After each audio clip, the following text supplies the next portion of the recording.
Dear friend, it's a joy to meet you through this video.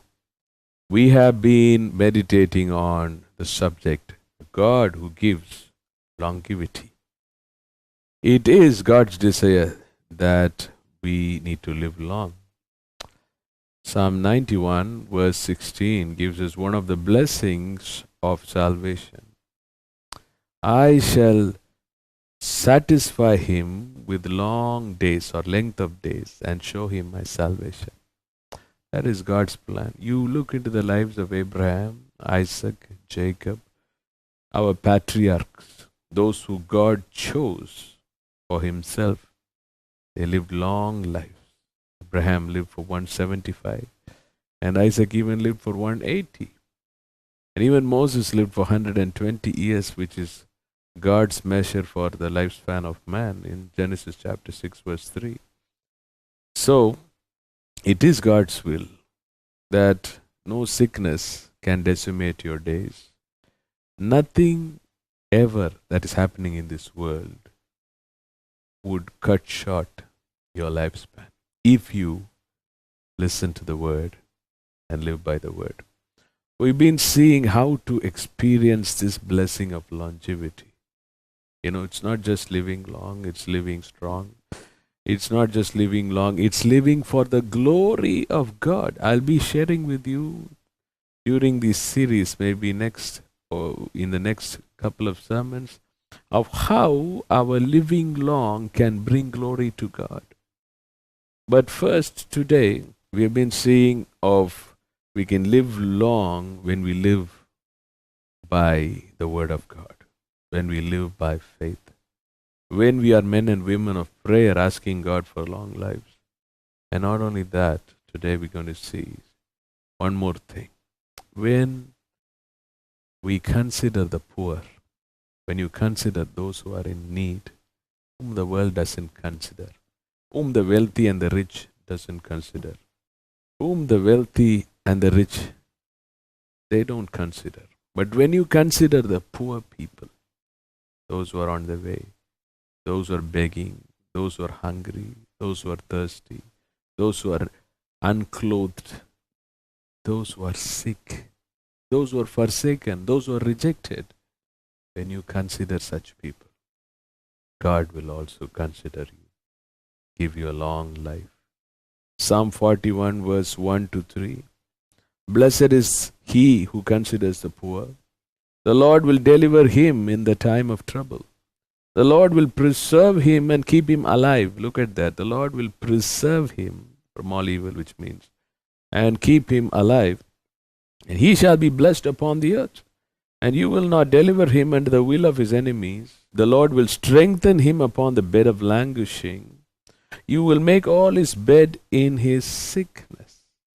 Now in verse 8 says that this psalmist was a helper of the poor, but he was struck with a sickness. What kind of sickness? Verse 8, an evil disease, say they, cleaves fast unto him, and now that he lies, he shall rise up no more. Maybe it was a cancer. Maybe it was a tuberculosis. Maybe it was a leukemia.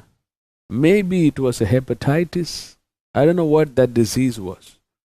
It was a serious disease. The enemies of the psalmist, they just said, he is gone. He has a serious ailment and he's not going to rise up. But you know what? The psalmist was a giver, and he was also a giver to the poor.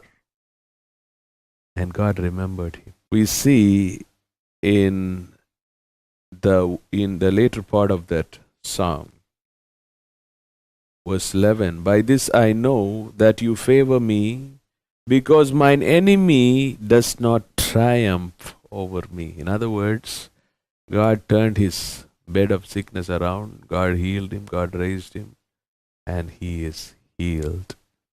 And what the enemy thought was cancelled. The enemy was disappointed because the Lord favored the psalmist. Why? Why did the Lord intend or decide to lengthen the days of the psalmist? Because he gave to the poor. He considered the poor, and God considered him. When you consider the poor, God will consider you in the day of trouble. Many times we think, oh, if I have a lot of problems, I have a lot of needs, I have a lot of challenges, I have this, I have that. But you know what? There are so many people out there who don't have what you have. For them, the life you are living is a dream life. So why not we just shake off this dissatisfied mentality? We can go out and help them, feed the poor, clothe the naked, feed the hungry, bless those who are in dire needs. I tell you, God will bless you. We see in Acts chapter 9, please read it later, a woman called as Dorcas or Tabitha. She was a disciple who followed the words of Jesus. But she was a great helper of the poor, giving them dresses, giving them alms. And she became sick and she died. That's what the Bible says. So Peter was invited. The apostle came and prayed for her. God woke her up from death. And she was alive, ready to live for a second term. You know why? I strongly believe, according to Psalm 41, because she was a giver to the poor, God gave her a new chapter. I pray God will give you a new chapter.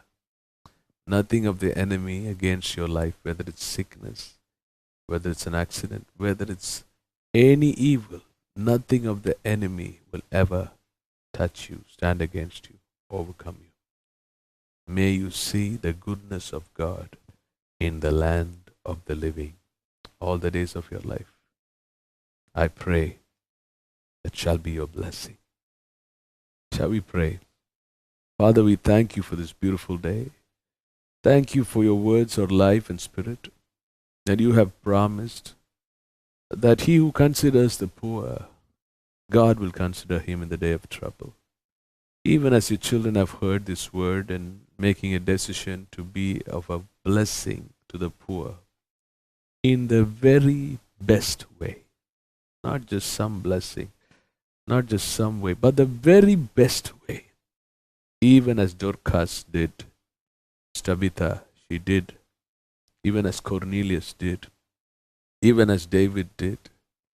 Lord, David was always a man who considered those who are in need, and you gave him a long life. I pray so shall be the testimony of your children. And whatever sickness the devil had put on that body, in the name of Jesus it shall be uprooted, and they shall be healed in their bodies. Every plan of a trap of death against your children will fail and be leveled out in the name of Jesus. May your children live a long life for your glory. May your word be revealed and manifested through their lives to the many who will look at them. And those people will say, this man, this woman, they believed in God. They walked in the word. Truly they are living. Thank you, Father. In Jesus' name, amen. God bless you.